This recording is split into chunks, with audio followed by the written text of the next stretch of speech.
Hello everyone and welcome to our new episode. Today we're going to review one of the latest Tucker Carlson comments which has gone viral.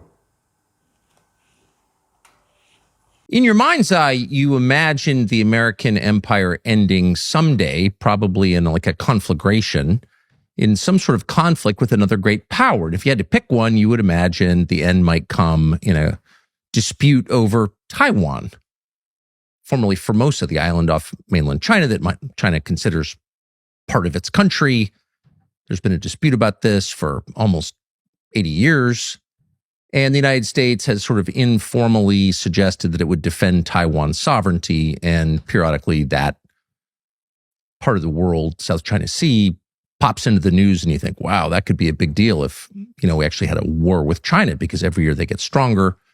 They now have a bigger economy than ours. And you can kind of imagine some reckless American leader destroying American power over Taiwan. But you probably never imagined that the end of American empire would come in a little over 100-day conflict with a little rogue state on the Persian Gulf that has the 34th largest economy in the world, a country called Iran, which generations of Americans have been raised to believe is crazy and dangerous, but basically irrelevant and certainly not civilized, and in no way capable of affecting America's place in the global hierarchy. You just couldn't imagine that would happen. This part of his speech shows that he, like other Americans, don't have a clear vision and understanding about Iran. I think the main problem for American policymakers when it comes to Iran is that they really don't know Iran. Aside from the cultural presence of Iran all over the region and their continued identity for more than 2,500 years in this region, and the fact that Iran was the first empire on earth and the bridge between the West and the East and the North and South of the world.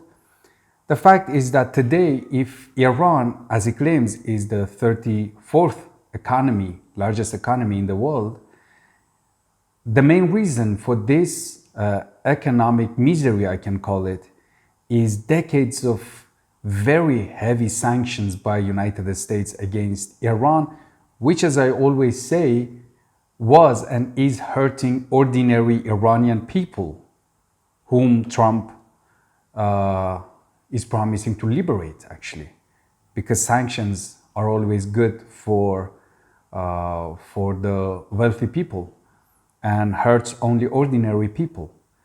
So no country in history has been subject to such a heavy, crushing economic sanctions for decades like Iran. I guess if there was no such sanction, Iran, I guess, was among top 10 economic powers in the world. This is the first fact. So you cannot just say that you didn't expect Iran to bring down the American hegemony. The fact is that not just him, I like Tucker Carlson, but generally Americans don't know Iran. But something like that apparently has happened, and we know because we now have the text of the MOU, the Memorandum of Understanding between the United States and Iran, that, unless something happens, is going to be signed in 2 days, this Friday, in Switzerland by both countries. Now, versions of this have been circulating for the past 3 days. And earlier today, apparently on background, members of the Trump administration read the 14 points in the MOU to a bunch of different reporters at a bunch of different news organizations. They immediately appeared online, and you read this and you think that can't really be real. And then within the last hour, sources in Iran released their version of the MOU, and it turns out to be identical to the one that members of the administration, these unnamed officials, gave to American reporters. So both countries releasing the same text of the agreement. Therefore, you can't be certain, really, of anything, but you can be highly persuaded, you can consider it overwhelmingly likely that this document is real. At least as of right now, this MOU is real. 14 points to be signed on Friday. It's pretty short. and it's worth reading at least in part because it tells you everything, not just about how this war might end. It's not ended yet, but how it could end. But it tells you even more about the relative place of the United States and Iran in the global order going forward. And it's really kind of an amazing document. And to get right to the point, you can see why neocons are upset. I mean, they have cause to be upset. Not taking their side, but just being honest here. Wow. Right now that we are recording this video, this document was actually signed a few days ago. He is right that the stamp and signature by Americans on this document is important and is unprecedented. But the fact is that I think this document doesn't show any serious willing from either side to end hostilities right now. As I said before in other episodes, as I see it, this conflict will go on at least until the end of Trump's era in the White House. One way or another, it will go on.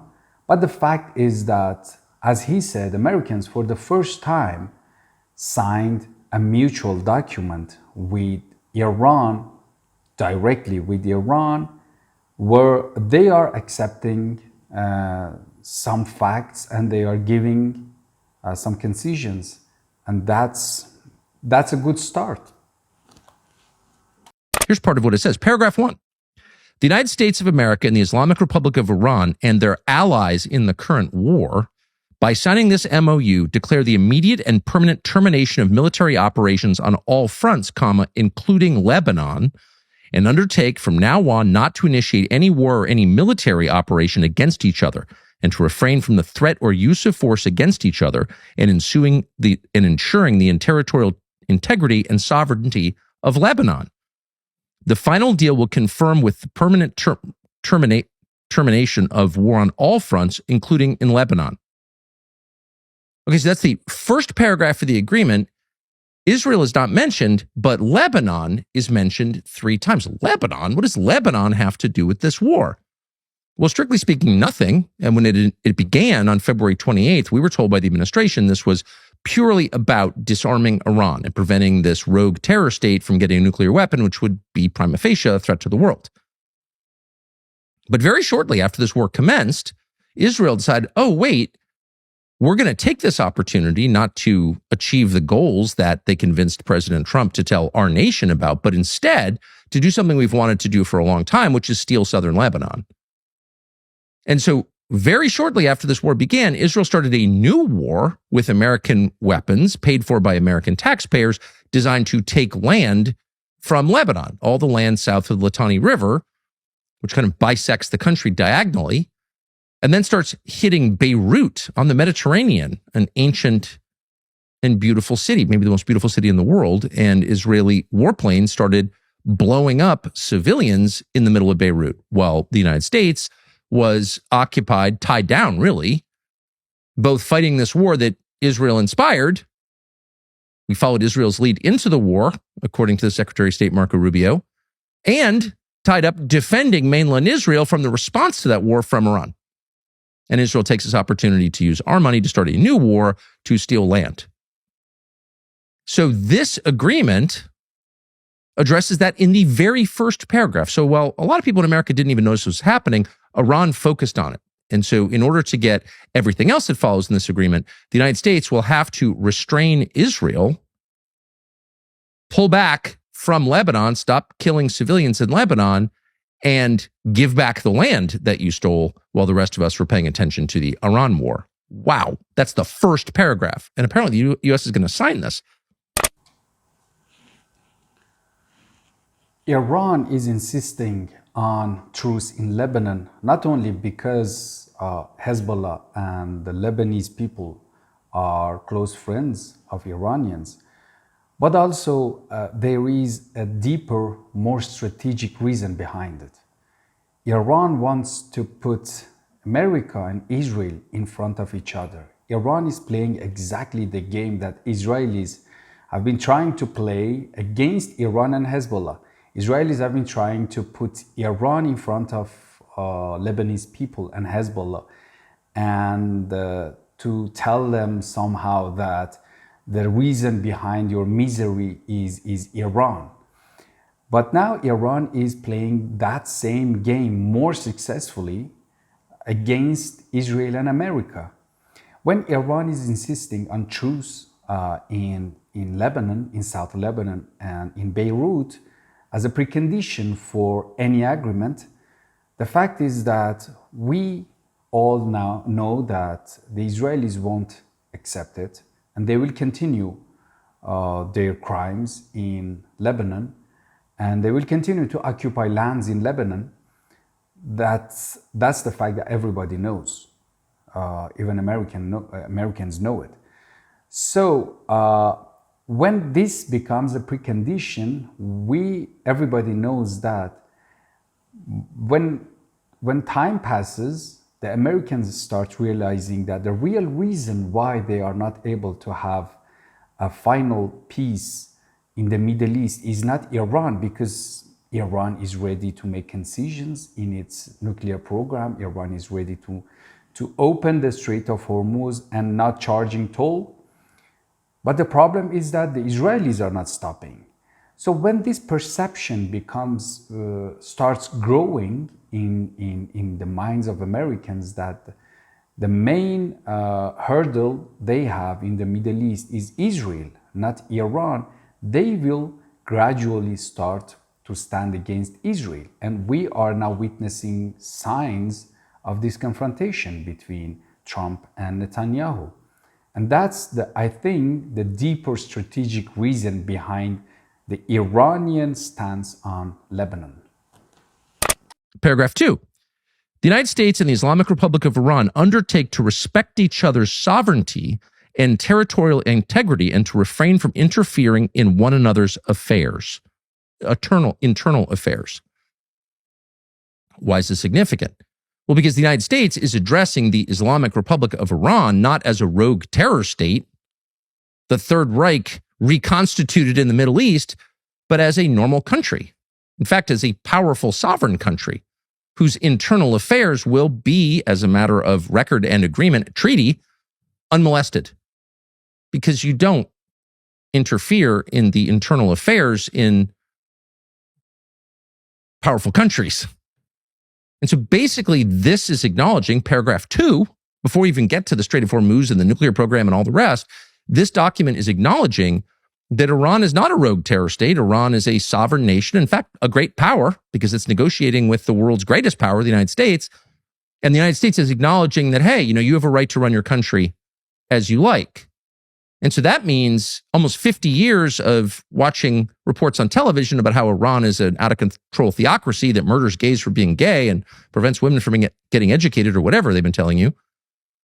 We're okay with that now because you're a great power. And if you want to throw gays off buildings, it's not really our business.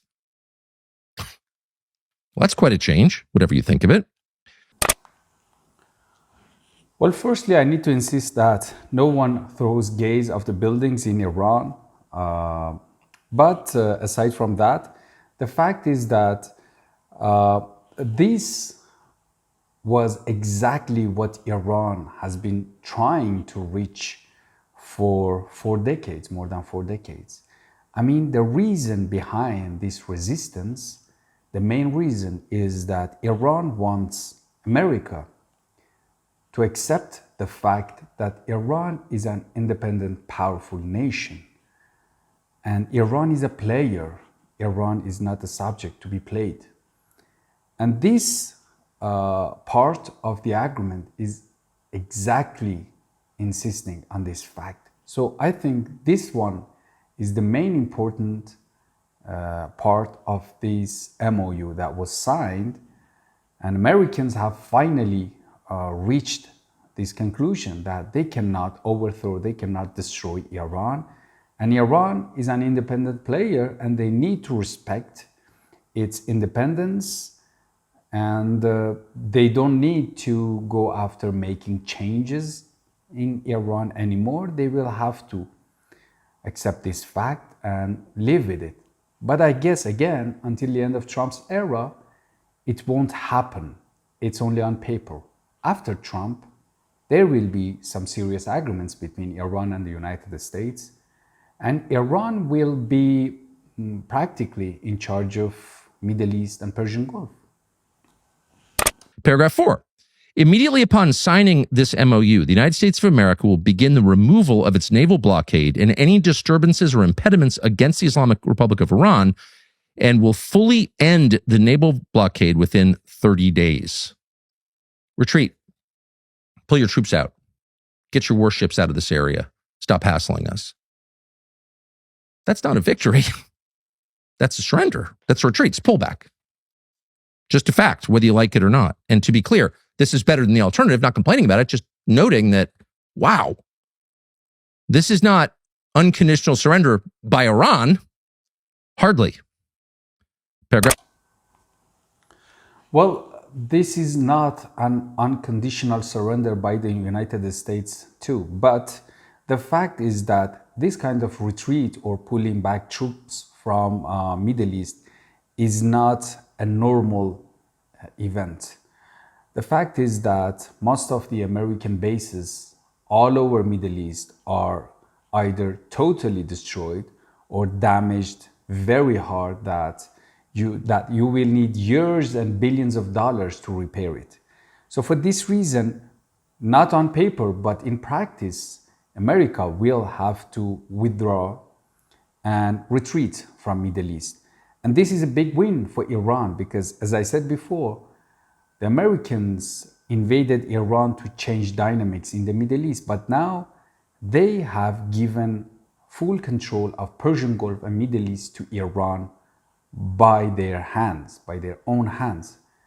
They made Iran a powerful independent country.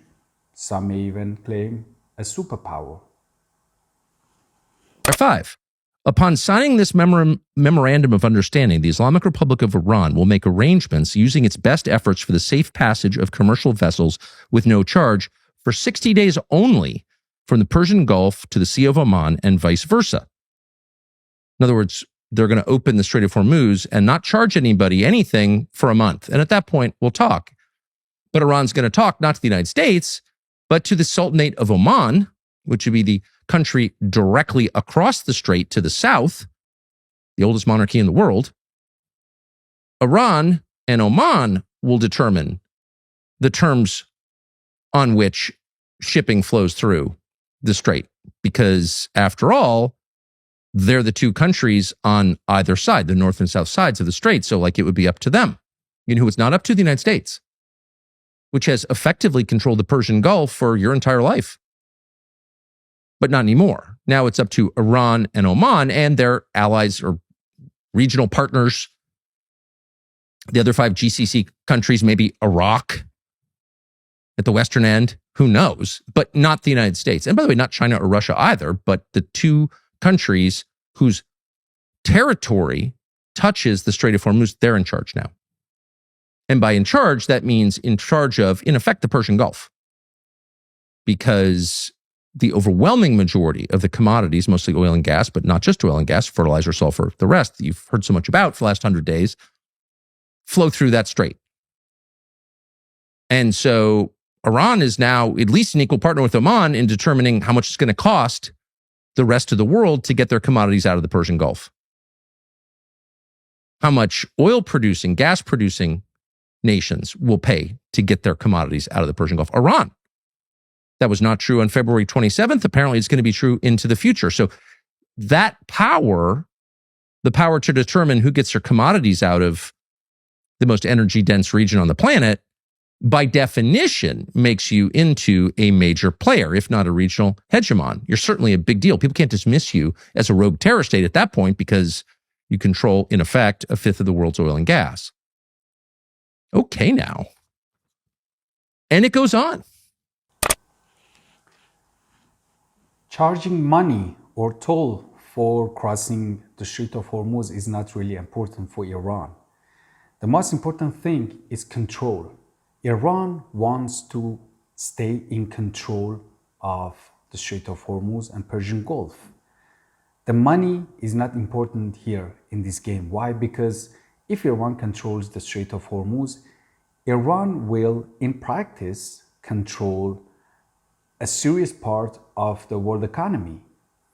And that means that if it happens, we will witness a gradual elimination of American sanctions and economic pressure, because no country can act against Iran no more.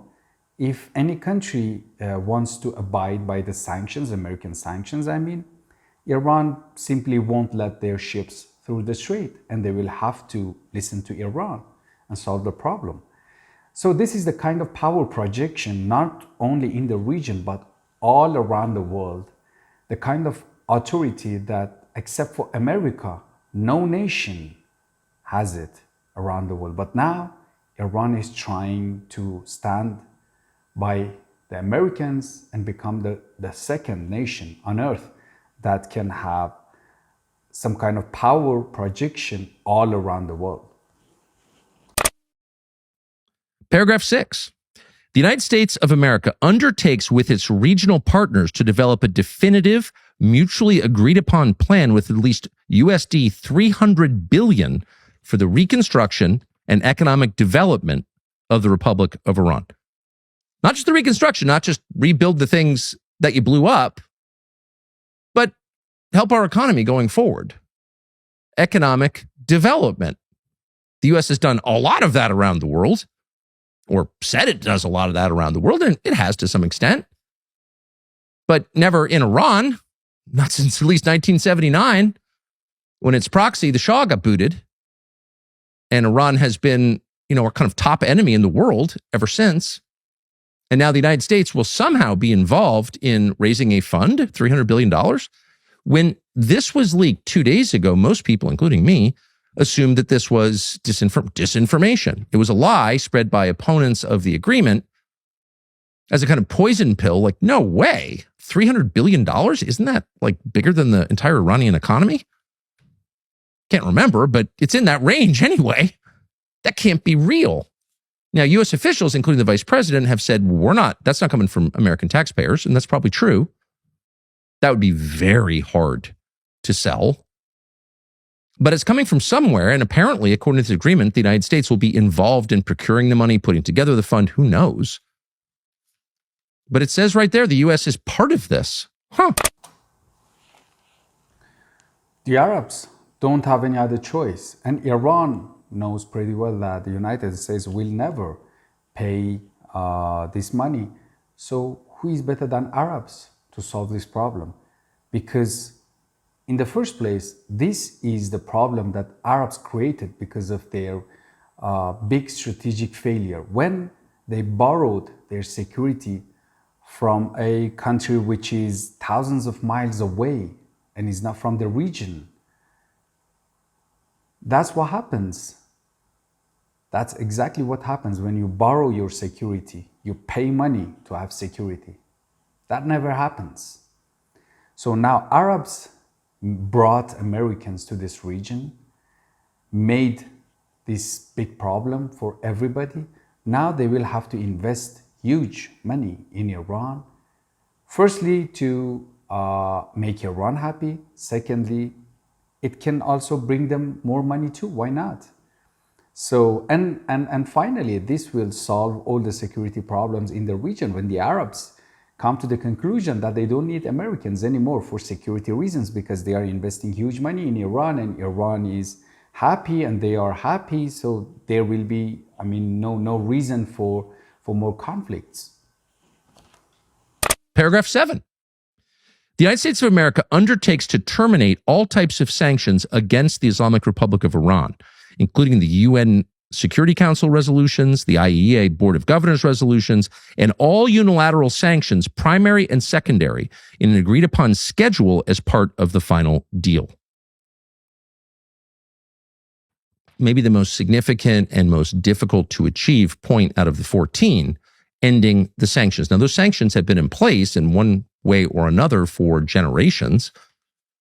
They've crushed the economy of Iran, and they are, as sanctions always are, an act of war, soft war, but an act of war that kills people, kills kids, through poverty, through starvation, always and everywhere. Sanctions kill people. Now, you could make the case that the people being killed deserve it, I guess, but you can't claim it's anything other than an act of war. But Americans for generations have not had to face that reality. And occasionally you'll see some report from some like liberal international group, sanctions kill, and everyone except liberals in the United States, everyone sort of dutifully ignores it.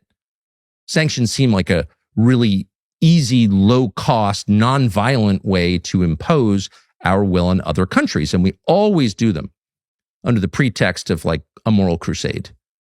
You're getting sanctions because you're like Hitler. And if we didn't impose sanctions, we'd be like Chamberlain. And we don't want to be appeasers. We want to be like Churchill and strong and morally clear. We want to be the right side of history. We're good people. That's why we're sanctioning you. And Americans have, the Congress has used that justification to sanction a whole bunch of different countries.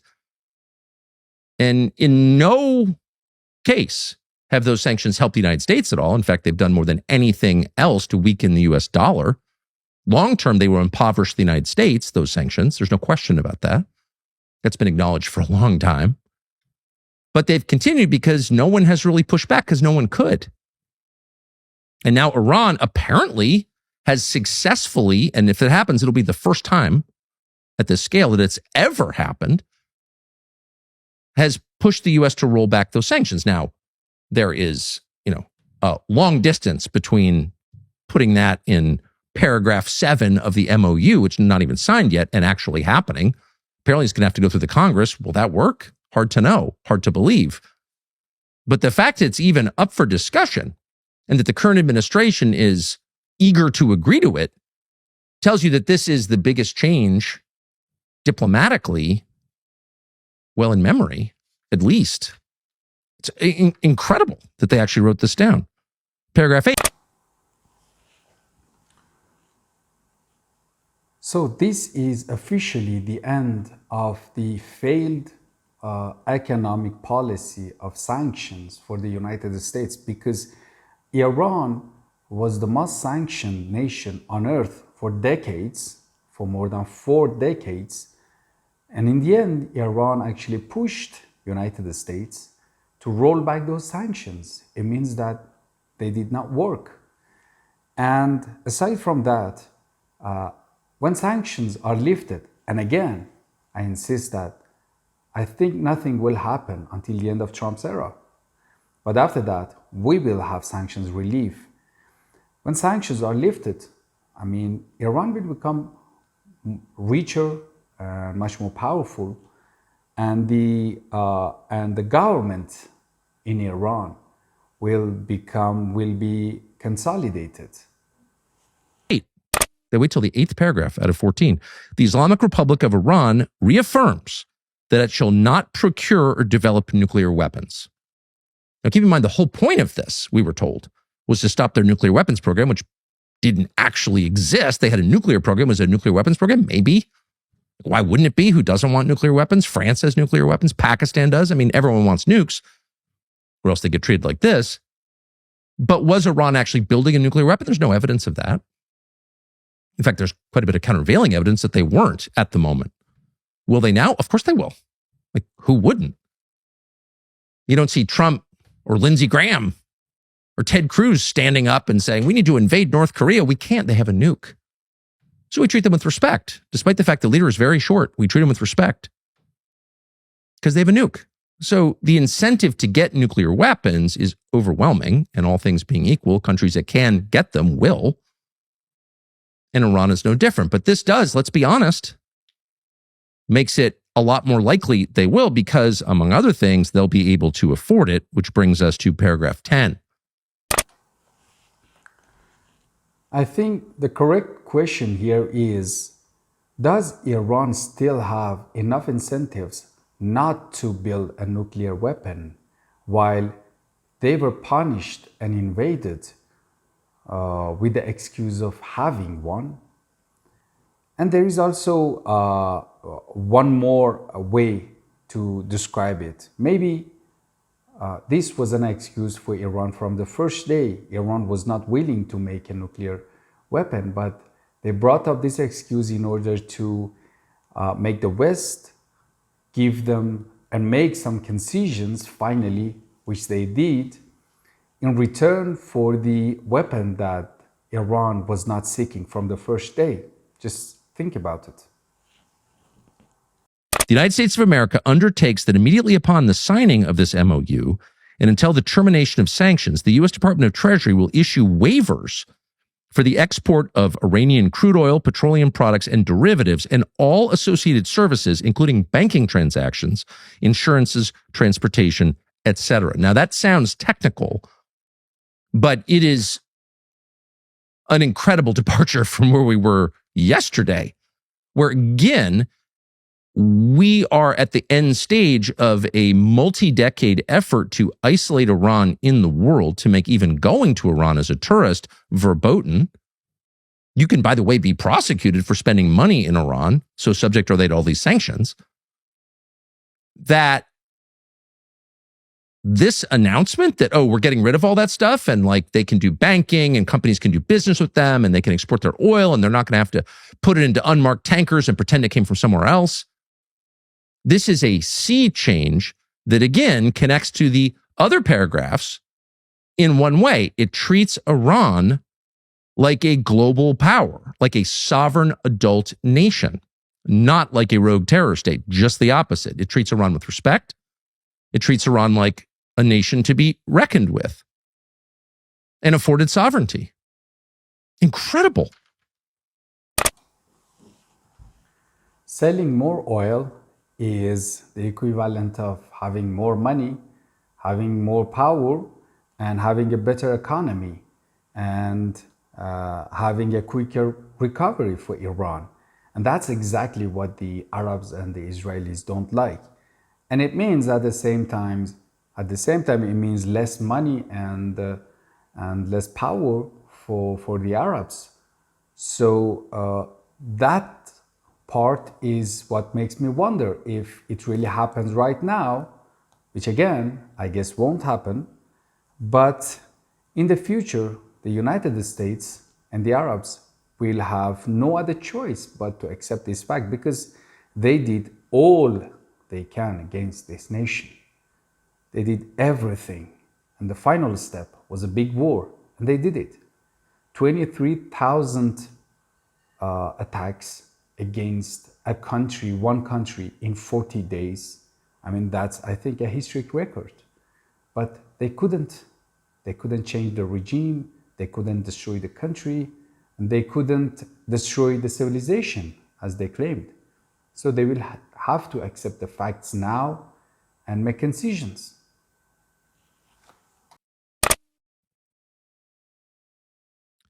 Paragraph 11, and we'll stop after this.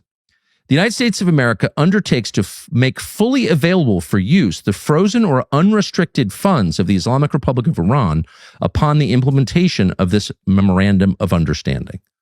So there are many billions of dollars that belong to Iran that have been frozen in some cases since 1979 in banks around the world. And Iran has consistently, without getting boring about it, demanded the return. And this was a sticking point during the famous Obama-Iran deal.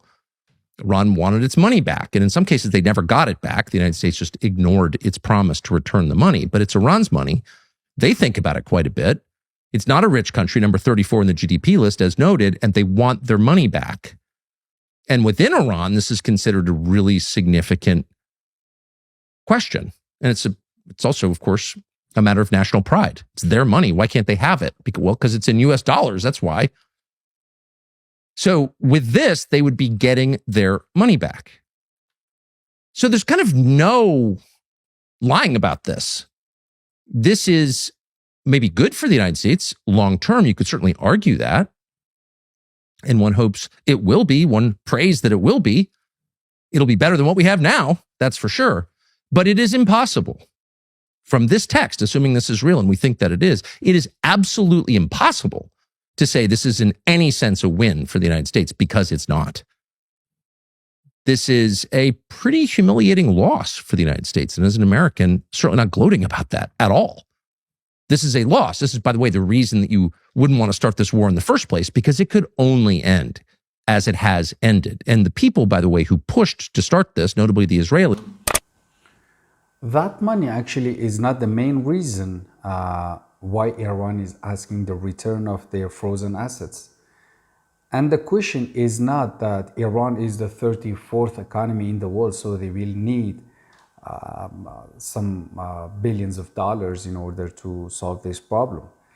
The thing is that it's a matter of national pride, as he put it, because Iranians are thinking if the Americans are really going to change the course, the first step is, returning our money. It's our money. It's the nation's money. Return the money to us, and it's a signal. It's a step that shows us that you are serious. That's it. That's simple. And their unregistered agents in the United States knew that, of course, because diminishing the United States and reducing its footprint and power and influence in the Middle East was part of the plan. Of course, you can't really be in control of your region if you're taking orders from a foreign power. That would be us, the US. And the Israelis wanted us out. They wanted us out of the Gulf. They wanted the destruction of our bases in the Gulf, and they got it. But what they didn't want, what they definitely didn't want, was a resolution in which the United States, their patron, their only remaining ally on the planet, admitted out loud that, hey, actually, Iran is a real country that will have a seat at the table going forward. It's an ancient civilization. You can't eliminate it. We just tried. Didn't work.